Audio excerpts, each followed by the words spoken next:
あ、クレープ私も楽しみ。クレープ食べたかった最近ずっと。マジ何年ぶりのクレープなんだけど。そうでしょ。マジで5年ぐらい食べてない。なんでクレープ嫌いなの？うん。あ、嫌いなんだ。生クリーム嫌い。あ、そっか。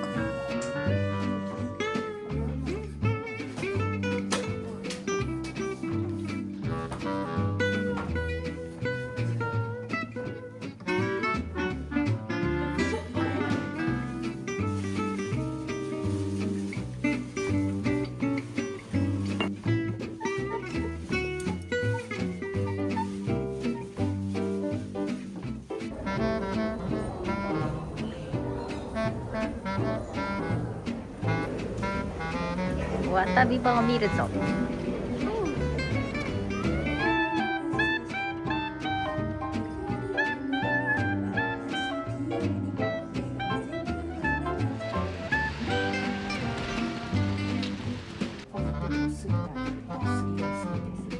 柔らかいゴムベラなどを使っていますが、耐熱ではないんですけど、こうやって食したりすると、この先花びらが桜なので、縁をちょっとだけ軽く押し当てる程度です。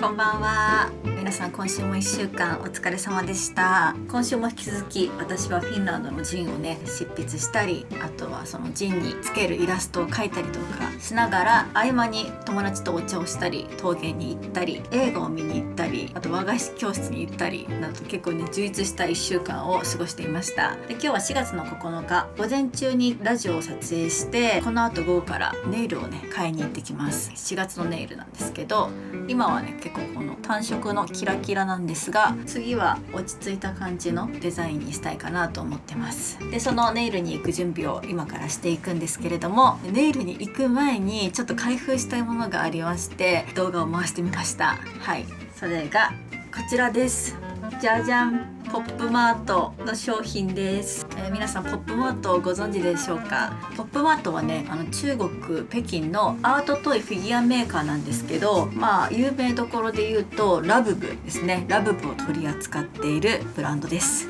そのポップマートで私はこちらのスポンジボブのビキニボトムバディーズですね。スポンジボブの街にいる町民みたいな魚たちがいるんですけど、それのキーホルダー、こちらのね開封式を動画で撮ったかなと思います。その後からね、これ皆さん本当にプラザとかいろんなところに探しに行って、ないないないっていう報告を受けていたんですけど、この初代ビキニボトムバディーズの再販がね最近されて、プラザとかで結構簡単にね手に入るようになりました。なのでこういうできたよっていうお声もいただいているのですが、こちら大人気だったスポンジボブの仲間たちビキニボトムバディーズの2がポップマートから最近発売されました。皆さん知っていましたか？ということで、私は原宿のポップマートに行き、こちら第2弾のビキニボトムバディーズ、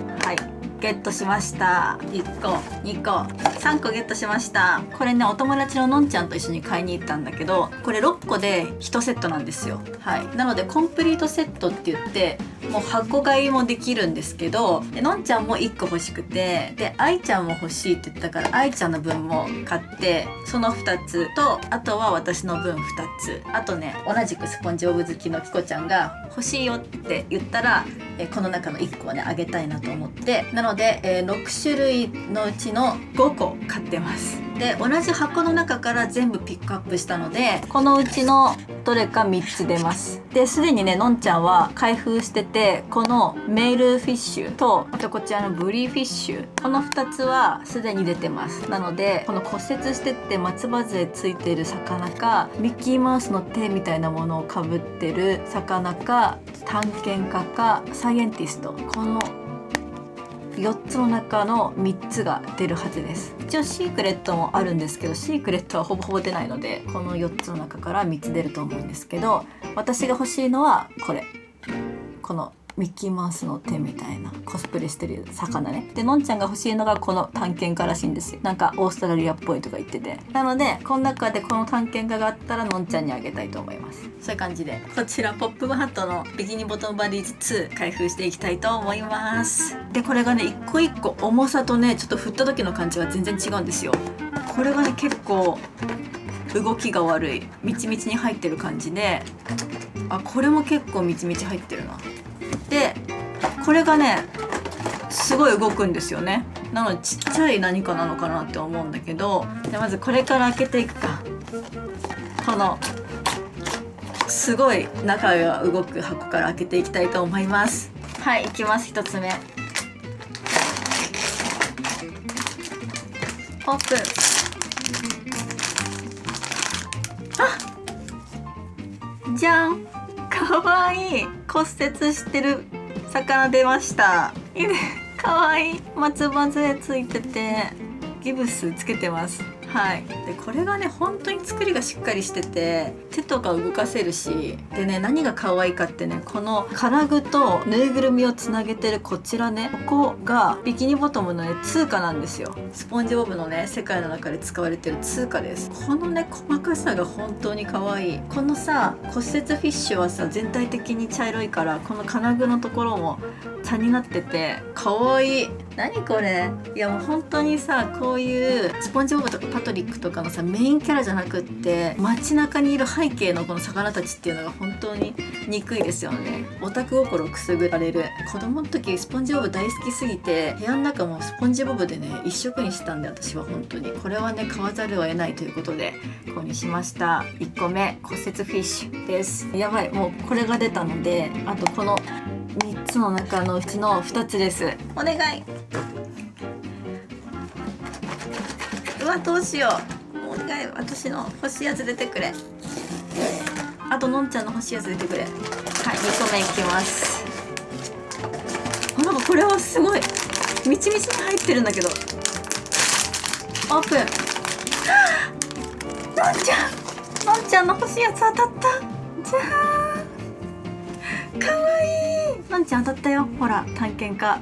この顔表情、そして探検家の帽子、ネクタイ、結構細かいね。ちゃんとこの辺の服の感じとかも、手には巻き貝みたいなの持ってますね。これも手足動くよ。かわいいかわいい。めっちゃいいじゃんこれ。はい、ちゃんとここのタグのところもねお札になってて、この輪っかがくすみグリーンなのも可愛いです。のんちゃんやったよ。今度あげるね。はい、ということで2個目探検家フィッシュでした。やばいよ、この2つが出てあと1個しかないから、残りはこのサイエンティストか、こちら私の欲しいやつ。これ何？これマスコットフィッシュです。お願い。マスコットフィッシュ来て。でも結構これいい感じに重いんだよな。これね、これが欲しいの。私は開けます。あ、これもみちみちに入ってるよ。お願い。来た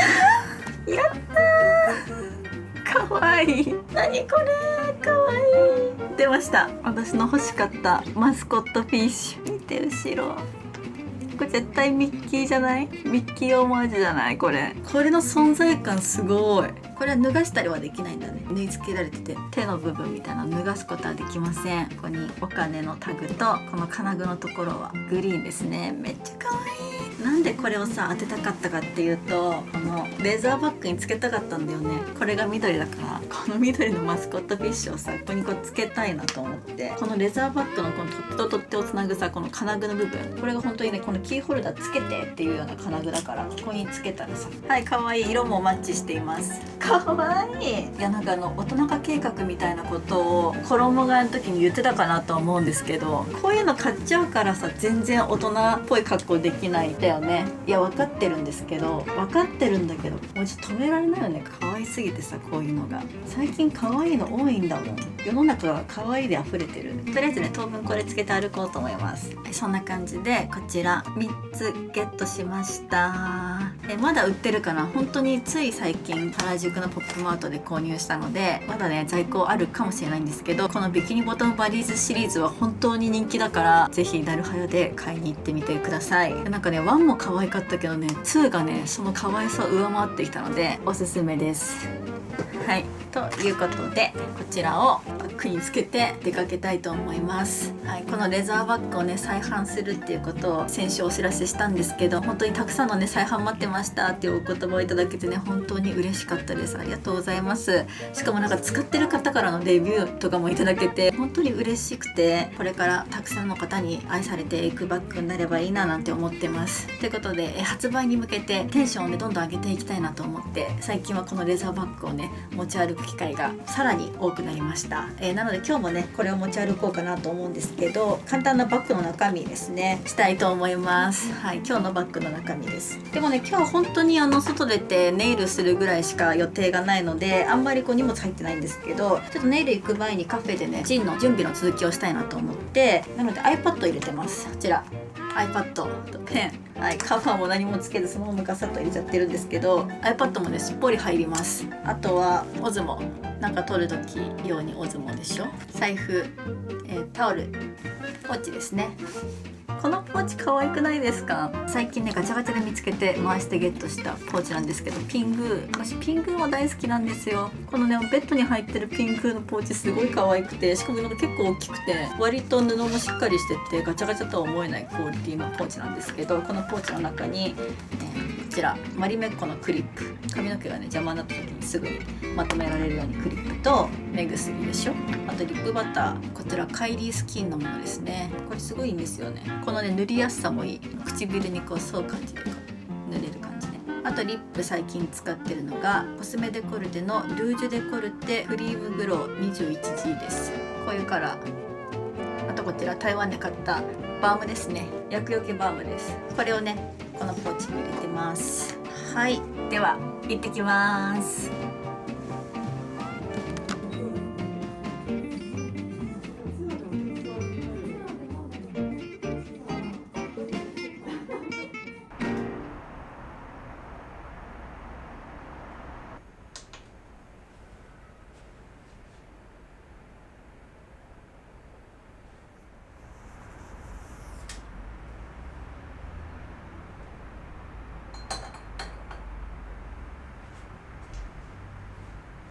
おはようございます。昨日は、帰ってきた後夜遅くまでフィンランドの一人旅のジンの原稿チェックしてまして、もう本当に今週はそういう1週間というか、こういう感じでねうちの彼が原稿をねこう紙に印刷してくれたものをファイリングしてくれまして、整えてくれて、ずっと今までパソコンの画面上で文章を何度も読んでたんですけど、やっぱりこう紙に印刷すると読み間違いがなくなるということでこういう感じで作ってくれてるので、私はそれにこうチェックしていくっていう作業をしています。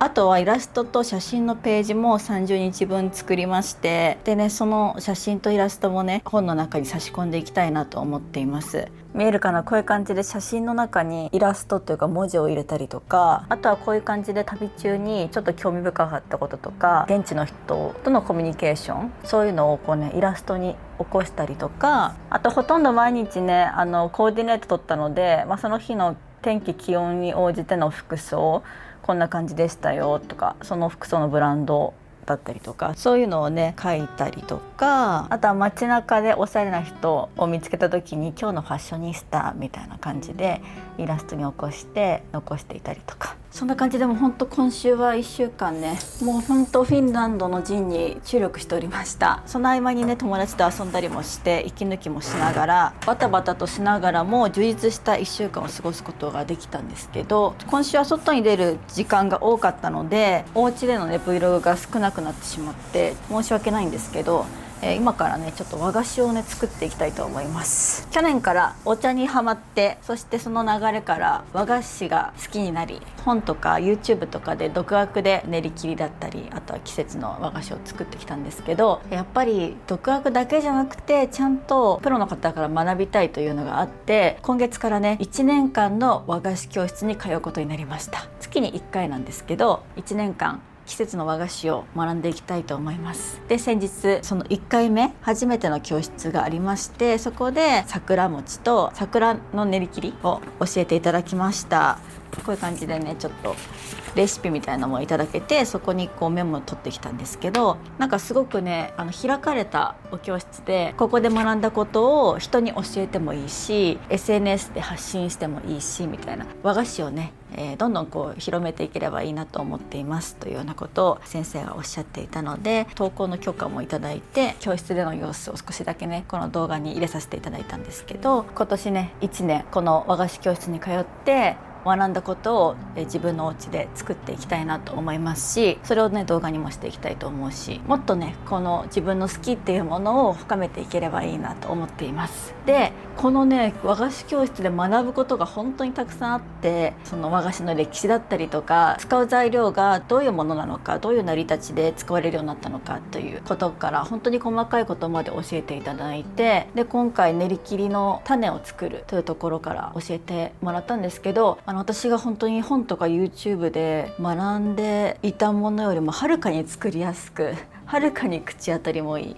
そんな練り切りの作り方をね教えていただいたので、ちょっと早く実践したいなと思って今からね作ろうと思います。で、今までずっとね木の板の上にさらしを引いて練り切りあん作ったんですけど、このステンレスの上で作るのが作りやすいですということで、今さっき消毒したのでこの上で練り切りを作っていきたいと思います。もともとね結構気になったことはすぐにやってみようみたいな、すぐ行動に割と移せるタイプの人間なんですけど、やっぱりね独学だけじゃなくてね、こうプロの方に学ぶことによって、なんていうかこう闇雲に作ってたものがちゃんとこう理由があって、全てのねものはこうつながっているんだっていうことを感じることができて、何事もそうですけど、何か作る時闇雲に作ってもいいものはできないんだなっていうのをね感じられる瞬間でもありますし、こういうふうにお教室に行くとまず基本の木というところから教えていただくことができるので、ちゃんと段階を踏んで上手になれる、そういうのをね感じられますね。正直ねここ最近は仕事でもやりたいことがいっぱいあって、忙しくさせていただいてるんですけど、その中でもねこういう趣味の部分っていう好きなことをする時間っていうのをねないがしろにせず作っていきたいなと思います。これが自分のストレス発散になったりとかメンタルコントロールにつながってる気もするので、去年ぐらいから少しずつ仕事とこういう好きなことの両立ができるようになって、年齢を重ねたからなのか何なのかわからないんですけど、こううまくね自分の生活っていうのをコントロールできるようになってきて、その分なんか忙しいんですけど、やりたいことがプライベートにも仕事にも両方あって、だから本当に毎日やることがいっぱいあって、もう悩む暇がないというか、昔はもうちょっと悩んでたというか、いろんなことをねこう止めどなく堂々巡りみたいな感じで考えた気がするんですけど、最近は本当ねあれもしなきゃ、これもしたい、あれもやんないとみたいな感じで忙しい、とにかく。4月なんでね、皆さんも本当私と同じようにいろいろ忙しいかなと思うんですけど、でもやっぱりこうメンタルがブレやすい時期でもあるので、新年度みたいなね切り替えの時って自分の将来とかねいろんなことにこう悩んだりすると思うんですけど、本当そういう時は何でもいいから忙しくするってことが大事ですよね。なんていうかこう好きなことがとか趣味がね見つからないみたいなご相談とかもよくいただくんですけど、そういう時はなんかこう人がやってることを真似してみるっていうのもねいいんじゃないかなと思います。私が今こういう感じで練り切り作ってると思うんですけど、お教室に行かなくても本だったりとか YouTube でこういう和菓子の作り方ってもういくらでもね調べることができるので、自分はね不器用だから作れないって言わずに挑戦してみると意外とね簡単に作れちゃったりとか、意外と性に合ってるみたいな感じで、それがね趣味になっていく可能性があるので、そうするとねもう本当にデパ地下の和菓子コーナーとか行くのが楽しくなったりとか、今まで贈答用でしか買ったことないトラヤで自分のために和菓子を買ってみて、うわやっぱり老舗は違うなって感じたりとかね、それに合わすお抹茶を立ててみようとか、私みたいに中国茶をね合わせてもいいし、そしたらそこから茶器とかが可愛いなってなって、そういうのは調べて集め出したりとか、もう無限に増えていきますからね、何か一個始めると。そういうのをねちょこちょこ始めていくうちに自分の好きが見つかり、趣味が見つかり、何かいいなと思った時にすぐ行動できるような、そんなね自分になっていくと思います。自分の好きなものを見つけていくと本当に人生が仕事だけじゃなくなるのでおすすめです。私もこれといった趣味は今まであんまりなかった人間だったけど、こういう感じでお茶、そして茶菓子に目覚めてからは人生はより楽しくなった感じがします。今日はもうね桜がほぼ散っちゃったんですけど、まだギリギリ残っているということで、春らしく桜の練り切りというかお菓子を作っていきたいなと思います。はい。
始まりました。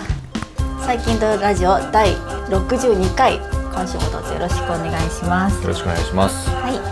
い、このラジオは私がこのお家にアトリエを持って、そして私たち夫婦が半別居生活になったということで、私たち夫婦の今をお届けする、そんなラジオになっています。先週はパズルを作りましたね。はい。今週はパズルはないけど、先週みたいにゆっくりまったり喋っていきたいと思います。はい。やっぱね、先週の声のトーンとか喋り方いいみたいなコメントこう来てた気がする。今週もラジオやっていこうと思うんですけど、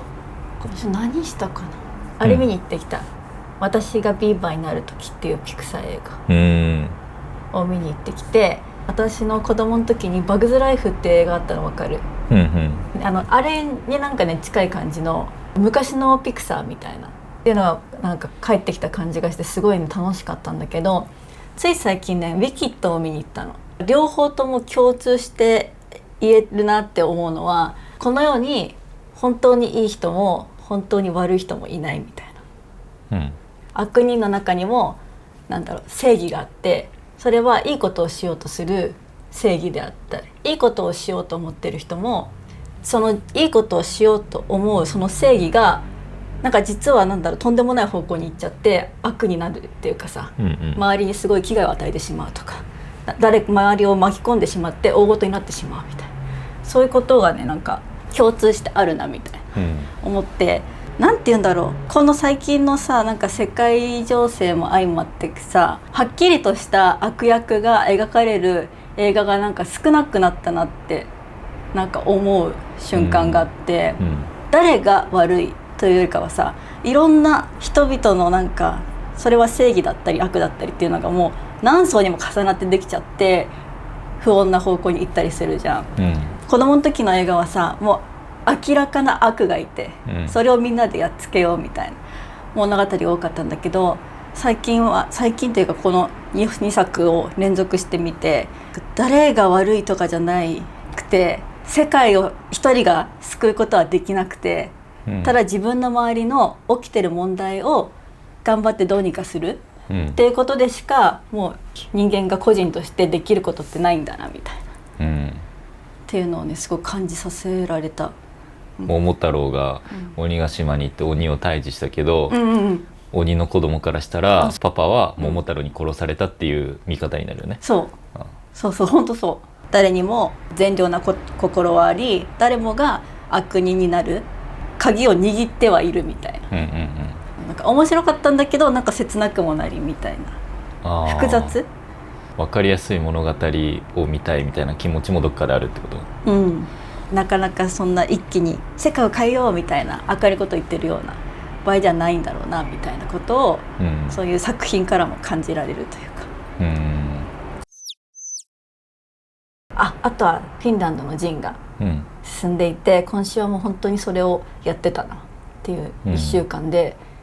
フィンランドの原稿は書き終えて渡して、でもそのフィンランドでその日に着た服装だったりとか風景とか食べたものの写真とか、そこで感じたことをイラストにして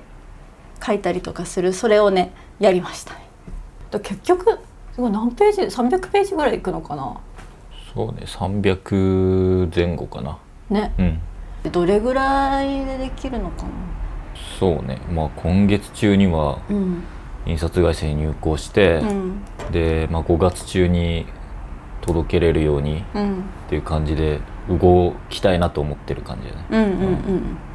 で自費出版だからさ、昨日彼からさ、他だと角川とかさ、いろんな出版社の名前が入ったりするじゃん。そこは何にするって言われて、そんなこと考えてもなかったと思って。いらないんだけどね、究極のごっことしては、なんとか文庫とかなんとか書籍みたいなやつがあってもいいんじゃないって言ってね。でそれでちょっといろいろ考えて、紅葉取り文庫にしようみたいな可愛いよね、紅葉取り文庫から出るフィンランド記ですね。楽しみにしていただけると嬉しいです。あなたはどうでした今週1週間。もう文章チェックしてたかな。本当だよね。そうね、結構それに時間を取られてて、インデザインっていうね、アプリを使ってやってるんだけど、それ自体初めて触るから、そっから勉強しながらって感じで、でもどうにか形にはなりそうだなとは今思ってるんですけど、こんなもんだろうっていうところでやっぱ区切りをつけないと永遠に終わんないなっていう感覚はあるかな。と良さそう。原稿初めて読んでさ。でも基本はさ、勢いよく書いたものだろうから、それをいじる感じよりも、当時書いたメモとかの勢いとかの方が伝わるんだろうなとは思うね。だからそんなにいじるところはないけど、これはこうちょっと違うんじゃないというか、結構勢いすぎて、こういう表現にしなくていいんじゃないところだけ書いてるって感じ。面白かった。思ったのは、今回のこの陣の内容っていうか、大まかな流れってさ、もう動画で出ちゃってるわけじゃん。そうね。だからそれを結構補完するというよりも、補完もしてくれるし、また別軸でその物語が続いてたんだなっていうか、うんうん、あそこの時にこんなところまで考えてたんだなとか、あその映像になってない部分のなんか心境とか、出会いとかそうそうそうそうっていうのがあって、へーって思った、だから動画を見たからこそより楽しめるようになってるんじゃないかなと思う。あ、そうね、だからセットって感じ、いろんな旅行 Vlog、撮ってきたけど、結構その映像にできない瞬間、そのカメラを全然もうしまっちゃってる時に起きたこととかってさ、結構あるわけや。でそれこそ一人で旅してたから、その時の、カメラを切った時の自分の気持ちとかね、トラブルとかねがこんなことまであったんだみたいなことは思いましたね。そうね、結構人と話す時、現地の人と話す時にカメラをさ向けたまま話すのって結構失礼だったりするしさ、人と話す時ってやっぱりカメラ撮ってないから、そういう時のコミュニケーションだったりとか、そういうのもね含めてみたりとか、結構一日一日にテーマがあって、なんかそういう感じに書いてみたので、早く出来上がるといいななんて。そうね、もう早くやらないといけないここまで来ると本当に発売が楽しみで、一日でも早く皆さんのお手元に届けるように頑張りたいなと思っています。であとは、前回の動画に皆さんからね結構お手紙いただいたので、そのお手紙をねどんどん読んでいきたいなと思います。コヨトリネームごかってやんさんからのお手紙です。一緒にパズルができるパートナーがいるって最高。まさにコミュニケーションの実感ですね。私は1年半前くらいにミクさんの動画に出会い、毎週金曜日の夜を楽しみにしています。そんな中でなんとなくですが、ミクさんが1ヶ月のフィンランド旅に出て戻っていらっしゃった後から、先生とミクさんお二人の関係がより深まったなと勝手に感じています。それを感じられるラジオがいつも楽しみです。ずっと昔の動画までまだ遡れてないのですが、お二人の出会いはどんな感じだったのでしょう。差し支えなければ教えてくださいということです。そうなのかな、うちらのフィンランド旅から帰ってきてからうちらなんか深まったどう？もうその自意識はなかったですね。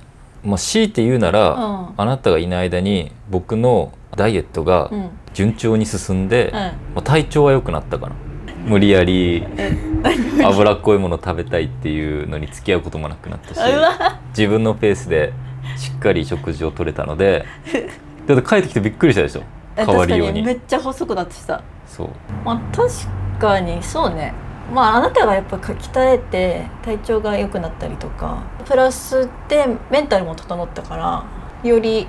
穏やかな感じだよね。でこのごかってやんさんは1年半前ぐらいに私の動画に出会ったということで、1年半前って何してたかなってね、2024年ってこと？ 2024年の、今が4月だから、スイスだね。スイスか。スイスに行ってたんだ。あの辺から見てくださってんだ。てかスイスからもう1年半もだったんだ。ほんとね、びっくりだね。ということで、確かにね、私も今年6年目なので最近見てくださったっていうことで、うちらの出会いを知りたいですということなんだけど、結構これ喋ってるんだよね、うちらね。そうね、なんかラジオでもなんか初回の方に話してたような気もするし、なんかちょこちょこ話してるんだけど、でも確かにこんな6年もやってるとさ、昔の話したこととか知らない人とかたくさんいるからさ。そうね、多分この人も遡っていってくれてるんだったら、いつかわかるんだよねいつか同じ話をね聞くことになると思うんですけど、うちらの2人の出会いは私からの逆なんです。僕がタリーズっていうコーヒー屋さんでバイトしてて、大学生の時、そこのお客さん。そう、当時私は働いてて、彼は大学生で、よく行きつけのタリーズにこの人が働いててかっこいいなと思って、通い詰めていく間で紙にメールアドレスとお友達になってくださいって書いて渡して、そこから連絡してくれて、ご飯とか食べ行くうちにお付き合いするようになったっていう。そっからね付き合って、この人が大学を卒業するってなった時に一旦ちょっと県外の会社に就職してプチ遠距離みたいになって、で忙しい中なんかちょこちょこあったりして、で 2年か3年ぐらいにその会社辞めて、彼が台湾に行きますってなって、そしたらこの国外遠距離っていうのかな、なって、でそこからその遠距離4年ぐらいはいして結婚して、私が台湾に行って台湾で1年住んで日本に帰ってきて今って感じですね。はい。結構だから付き合ってる期間長かったよね。6、7年ぐらいうんになんのかな。29の時に結婚した。で多分21とかで付き合ってるんじゃないかな。そうそうそうそう、そうです。長いね。うん。だからもう今13年目だよ、出会って。確かにね、13年か。そうそうそうそう、不思議です。どうにかやってます。はい。はい愛知県在住20代コウヨトリネームテンリーさんからのお手紙です。ミクさん、先生、こんにちは。いつも動画を見て元気をもらっています。私はこの春から旦那さんの仕事の都合で東南アジアの国に住むことになりました。彼は先に住んで仕事をしていて1年半ほど別居生活をしていたため、ようやく新婚生活ができると嬉しい気持ちもありますが、軌道に乗ってきていた仕事を辞める決断をしたため、将来のキャリアに対して不安もあります。この決断を変えることはできないので、この数年間の海外生活を将来の自分のためにも後悔のない過ごし方をするために、海外にいる期間どんなことをするといいのか、どんなマインドでいるといいのかを教えていただきたいです。よろしくお願いします、ということです。どうなんですか。私は一応仕事を持って台湾に行ったわけなんですけど、新しい仕事を、YouTube というね、いざ実際海外に住み始めてみると、行く前には、台湾に住んで、例えばその土地で得たものをいろいろ発信したりとか、そこからお仕事をつなげて大きくしてみたりとか、いろんな妄想とか理想っていうのは膨らんでいたんだけど、実際に行ってみると、まずは生活、その国の生活に馴染むことに精一杯で、あとはやっぱりこう言葉の壁もあったりとかするから、まずね気持ちがダウン しちゃったの、私の場合は。でもう何もやりたくないみたいな感じになって、結構半年ぐらい家からほぼ出ないみたいな。いや半年どころじゃない、もう1年のうち10ヶ月以上引きこもってたよ、あんた。引きこもってたよね、本当に引きこもってたから、なんか結構ね思ったようにいかないので、確かに私もテンリーさんみたいに後悔のない過ごし方をしたいって行く前は思ってたんだけど、なんかね、そんなこうあの時の私に言ってあげたいのは、そんなこう息巻いて行かなくてよかったんじゃないかなっていうか、まずはその場に慣れることからやってみるっていうことの方が重要だったのかもしれないって、やりたい、自分がこうしたいと思うのと体がついてこなくてすごく辛かったの。まあそうね、もうこのテンリーさんがあんまり海外慣れしてない人だって仮定すると、確かにその普通に暮らすっていうことのハードルが意外と高いっていうことはあるので、いきなり何かを成し遂げようとか後悔しないようにっていうよりは、とりあえず徐々に慣れていこうっていう、そのゆっくりスタートの心構えが意外と大事だったりする。そうなの。その方が長く心が健康なまま順応できて、プラスでいろんな出会いがあったりすると思うから、でもやっぱり行くってなるとさ、すごいワクワクもするしさ、なんかやりたい、何か得て帰ってきたいと思うんだけどね、結構実際にね、旅と住むは違うからって思った。そうなんですね。フィンランドは1ヶ月行ったじゃん、あれは旅だったから、旅と思ってたら1ヶ月どこにでも行けたの、もう言葉の壁とか取っ払って。でもあれが住むってなった時は意外とまた思ってる感覚が違くなって、あんないろんなとこ行かなかったと思うし、実際もっと引きこもってる可能性があるんだけど、やっぱね、そう違うっていうのをちょっと念頭に置いとくといいのかなと。あなたも一人で海外にその仕事とかで行った時はどう順応したりとかさ、後悔のない過ごし方みたいなマインドだったりとか。どうなんだろうね、俺の場合はもう仕事で行くから、会社のスケジュールに振り回されてたから、なんかあんまり自分のペースでどうのこうのっていう感じじゃなかったから、多分だからこその悩みなんだと思うね。あ、そうだよね、旦那さんは旦那さんで多分お仕事に毎日行くだろうし、その中で一人で行く中で、多分ちょっと時間ができるんだと思う。バリバリ働いてる方だったら、お仕事なくなるって考えたら、結構なんか私いろいろできんじゃねっていうか、やらないといけないんじゃないみたいなプレッシャーを感じちゃってるんだと思うよね。わかる、でもそれはね、初手って大事だなと思うけど、それと同時に、じわじわスタートするとか、自分の中で最初の1ヶ月はとりあえず体調不良にならないとかお気に入りの場所を一箇所でも見つけるとかいきなり 100% の力を出そうとしないっていうのは大事だなと俺は最近思う。わかる。あと意外とまた日本に帰ってきてからも、求人の方が多いから今はああそっか、人手不足の業界はいっぱいあるから、そんな心配しなくていいかなっていう感じはしますね。そうだね、なんかやろうと思えば何でもできるかなと思うので、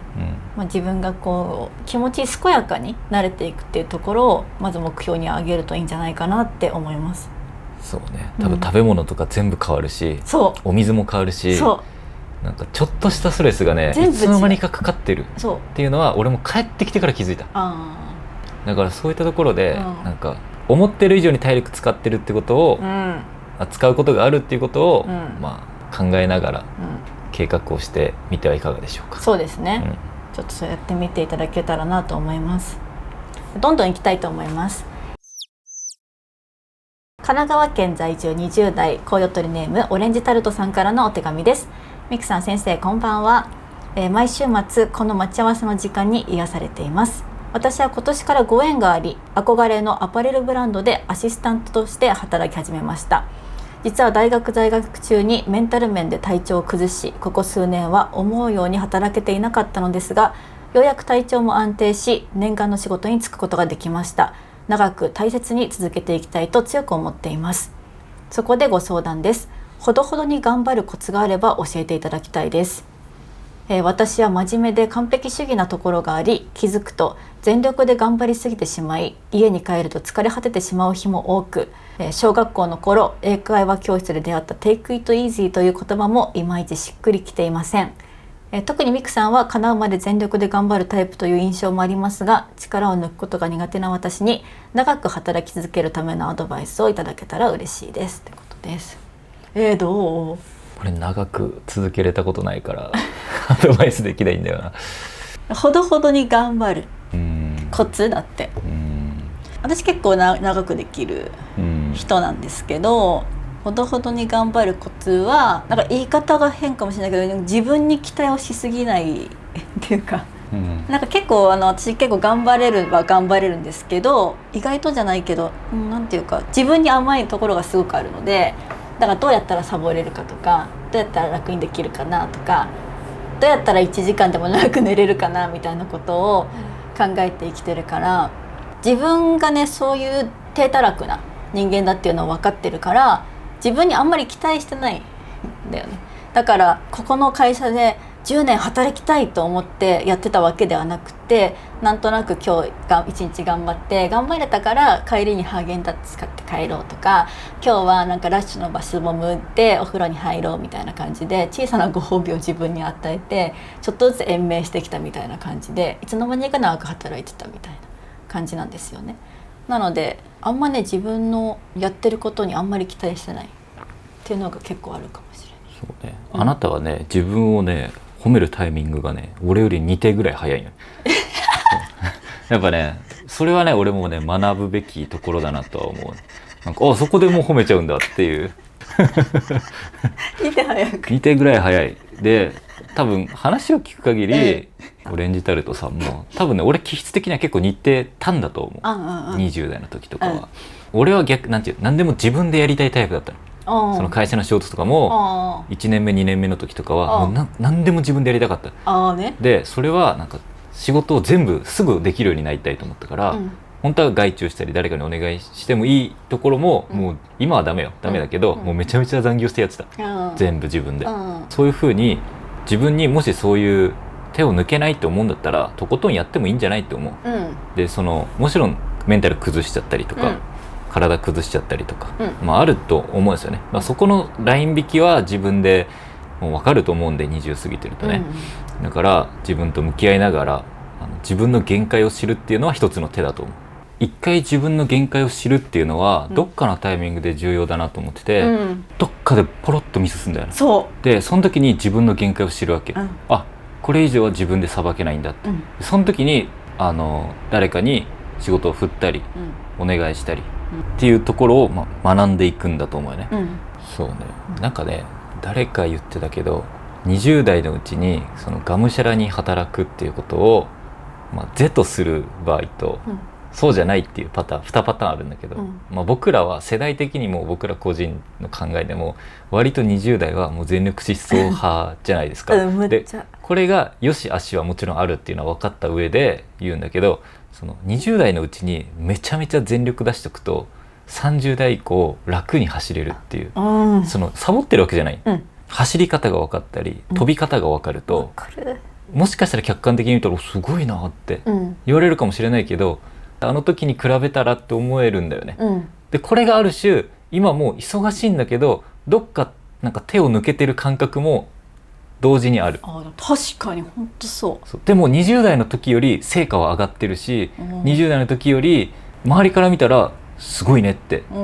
言われる存在には慣れてると思う。確かに。でも20代の時の方ががむしゃらだったじゃん、でも今の方が成果はいいと思う。確かに、っていうのがあるから20代のうちはもう限界までやるっていうのが一つの僕らとしての答えなんだと思うよね。でもうちら一応ゆとり世代だけどね。そう頑張ってるけど頑張ってないっていうか、省エネなんだけど同じ出力かそれ以上の出力が出てる、っていう状況に入れてる。確かに私もあなたも別軸で20代むっちゃ頑張った気がする、全然違うアプローチングで、私もあの時よりか全然マシと思っていくらでもやれるもんね、だからあんまり手を抜く。そうね。そうそう。でも自分の経験則でしか話せないからさ。そうだね。自分の経験則で言うとあの時期があって今があるなっていうのはあるっちゃあるよね。でもそういうのをオレンジタルトさんは揉まれながら自分で学んでいくのがいいんだと思うんだよ。そうだね、うちらの言うとおりにするんじゃなくて、ほどほどにやってみてこれじゃやばいなと思ったらもうちょっと出力上げてやればいいし、じゃあちょっと全力でやってみようかなと思ってやってみてやばい心が疲弊しそうかもと思ったらちょっと休みを入れるとかっていうのはやっぱ自分で決めないといけない。そうね、結局はどうなりたいかだよね。そう仕事だけが人生じゃないから、ね、家族と過ごす時間とか遊ぶとか旅行に行くとか、そういうことに、重きを置きたいなら頑張り方って違うと思うし。そうね、本当そうだよ、アパレルのこのアシスタントとして上り詰めていずれは自分のブランドを持ちたいってまで思うならやっぱりやり方は変えてほどほどじゃないのかもねとは思うよね。やっぱ愛ちゃんの話とかも聞いてるとあんなほんわかしてるけど絶対ほどほどの頑張りではなかっただろうなって思うし、どうなりたいかだよね。だって俺らもさ、俺が台湾に行かずにさそのままさ九州で2人で結婚してた未来もあるからね。そうだよ。ことを考えるとそのまま行ってたら今の考えになってないだろうし、それはそれで別に幸せだったと思うし、なんなら今より幸せだった可能性すらねあるわけだから。で多分ね私はねこのオレンジタルトさんが今思ってることとね全くわけわかんない違うところにね着地すると思う、でもそれが正解なの。大丈夫って、今の理想と全然違うところに着地すると思うんだけど、でもそれがね自分で選んだ道なの。だからそれが結局正解なの。なんかねどっかでね自分にとって心地いい将来像みたいなものを持った人と出会うから。そう大人になって社会に出ると、こんな感じいいなっていうか、なんかこんな感じの大人になりたいなみたいな人がもっと身近にね出てきたりすると思うんだよね。結構自分オリジナルの幸せって難しくて、なんとなくこの方向性みたいなものを持った人に出会った時になんか自分の物差しが定まってくるみたいな感じがありましたね。いいですね、楽しんでください人生。オレンジタルトさん応援しています。以上です、今週もたくさんのお手紙本当にありがとうございます。ありがとうございますね、嬉しいね。では今週もありがとうございました。ありがとうございました。また次の動画でお会いしましょう。メイクでした。バイバイ。